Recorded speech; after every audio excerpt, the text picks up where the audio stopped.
تعبت ما هيك؟ شو عم بيصير معكم يا شباب المسلمين، يا شباب الإسلام؟ محركات البحث كلها تعبت.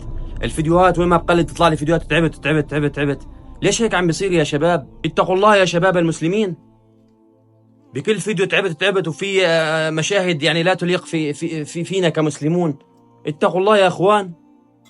قال الله تعالى: إن الذين يحبون أن تشيع الفاحشة في الذين آمنوا لهم عذاب أليم في الدنيا وفي الآخرة والله يعلم وأنتم لا تعلمون. أهيب بكل شاب مسلم وملتزم ومتبع لسنة رسول الله محمد صلى الله عليه وسلم إذا أراد أن ينشر عن موضوع تعبت أن ينشر منشورات دينية ويغير الموضوع ويغير هذا الترند بشكل جذري. نحن أتباع سيدنا محمد صلى الله عليه وسلم. أباسمك أم باسم الفضيلة أبتدي كلامي إني حرت في ذلك سيدي، نورك أم نور العدالة قد بدا فبدد أحلاك الظلام الملبدي، يا هذه الدنيا أصيغي واشهدي إنا بغير محمد لا نقتدي.